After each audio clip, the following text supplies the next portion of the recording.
बिस्मिल्लाहिर्रहमानिर्रहीम। अस्सलाम वालेकुम। कैसे हैं आप? आज हम बना रहे हैं बहुत ही मज़ेदार क्रिस्पी चिकन रोल। उम्मीद है कि आप लोगों को रेसिपी पसंद आएगी। आइए चलते हैं और मिलकर शुरू करते हैं अपनी आज की रेसिपीज़।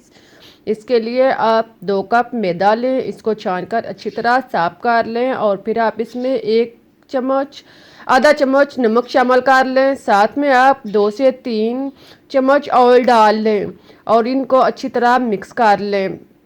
ऑयल को अच्छी तरह जज़ब करने के बाद अब आप इसमें पानी डाल लें और इसको गूंद लें।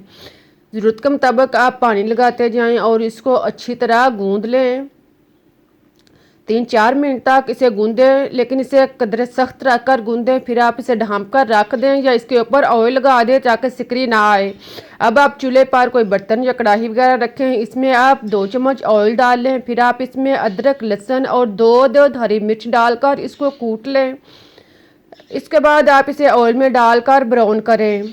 इसे इतनी देर फ्राई करें कि इसका कलर चेंज हो जाए। फिर आप इसमें एक दरमियाने साइज का प्याज, इसे चॉप प्याज शामिल करें। बारीक कटा हुआ प्याज डालने के बाद इसे ब्राउन करें और फिर आप इसमें गाजर इसको आप कुछ क्रश कर लें, कुछ आप छोटा छोटा काट लें।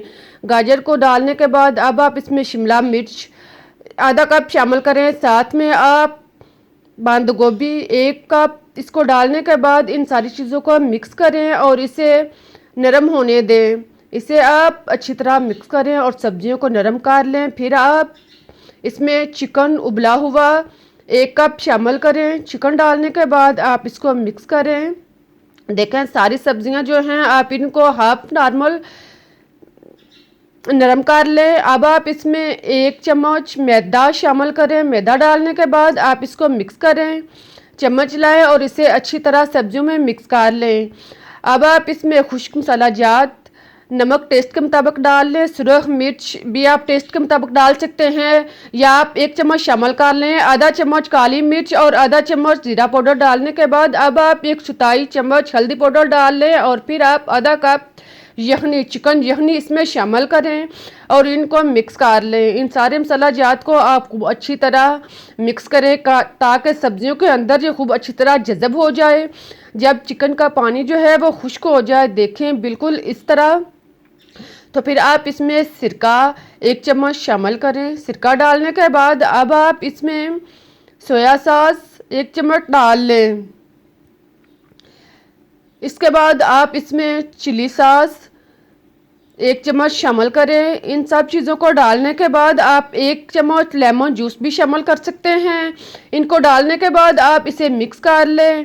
इन सारी चीज़ों को आप मिक्स करें। आप देखें कि जब ये सारी चीज़ें खुश्क हो जाएं, घी जो है वो बिल्कुल हर चीज़ ख़त्म हो जाए, तो फिर आप इसमें हरा धनिया जो है वो शामिल करें और चूल्हा बंद करके इसे उतार लें। आप इसे ठंडा होने के लिए एक साइड पर रख दें। अब गूंदा हुआ आटा जो अभी हमने गूंद कर रखा है, इसे दोबारा से एक दफ़ा गूंदें और फिर आप इसको छोटे छोटे टुकड़ों में तकसीम कर लें।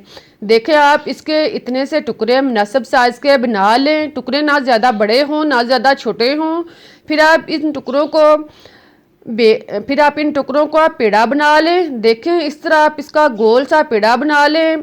दरमियाने साइज़ का पेड़ा बनाने के बाद अब आप इसको बेलना शुरू करें। बेलने के लिए आप इसके गिर्द आटा लगा लें ताकि बेलने में मुश्किल पेश ना आए।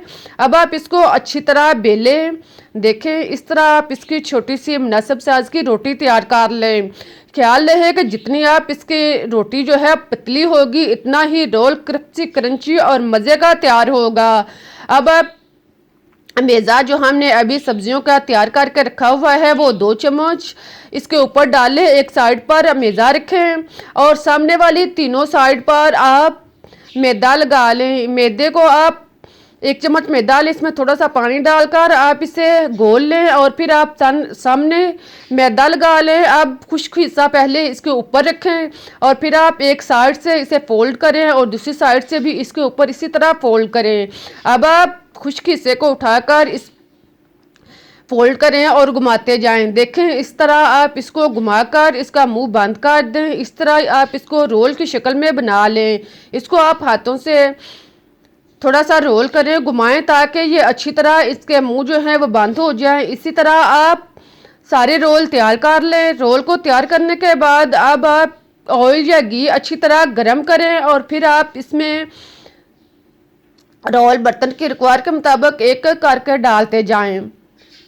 सारे रोल जितने बर्तन में गुंजाइश है डालने के बाद अब आप इसको फ्राई करें। फ्राई आप इसको करते हुए ख्याल रहे कि इसको तेज़ आंच पे फ्राई नहीं करें, इसे नॉर्मल आंच पे अच्छी तरह डीपली फ्राई करें और साथ में आप इसको हरकत देते जाएं ताकि रोल जो है वो अच्छी तरह फ्राई हो और नीचे से ख़राब ना हो। इसी तरह आप जब एक साइड से ब्राउन हो जाए तो इसकी साइड चेंज करें और दूसरी साइड से भी आप इसको ब्राउन करें। प्यारे प्यारे बहन भाइयों, आपको मेरी रेसिपीज़ कैसी लग रही हैं इसके बारे में आप अपनी राय का इज़हार कमेंट्स में दें। अगर अच्छी लग रही हैं तो इसे लाइक करें ताकि मैं आपके लिए इससे बेहतर और मज़े की रेसिपीज़ ला सकूँ, और चैनल को सब्सक्राइब करना भी मत भूलिएगा। रोल को आप देखें, अब हमारे रोल जो हैं वो तैयार हो चुके हैं। जब ये अच्छी तरह ब्राउन हो जाए, इनका कलर चेंज हो जाए तो आप इन्हें निकाल कर टिश्यू पेपर पर रखें। मैं आपको दिखाती हूँ कि रोल कितना क्रिस्पी और क्रंची तैयार हुआ है। आप खुद देख सकते हैं कि रोल कितना क्रिस्पी तैयार हुआ है। अब मैं आपको काट कर दिखाती हूँ ताकि आप देखें कि रोल कितना मज़े का भी है। आप इसको केचप के साथ, चाय के साथ या चटनी के साथ, जैसे आपको पसंद हो, आप अपनी फैमिली के साथ एंजॉय करें। बहुत ही मज़ेदार और टेस्टी और आसान रेसिपी है। जब आप एक दफ़ा बनाएंगे तो इंशाल्लाह आपको रेसिपी पसंद आएगी। मुझे इजाज़त दें, फिर मिलते हैं एक नई और मज़ेदार रेसिपी के साथ। लेकिन जाते हुए आपको याद दिलाती जाऊँ कि आप रेसिपीज़ को लाइक करना और चैनल को सब्सक्राइब करना मत भूलिएगा। अल्लाह हाफिज़।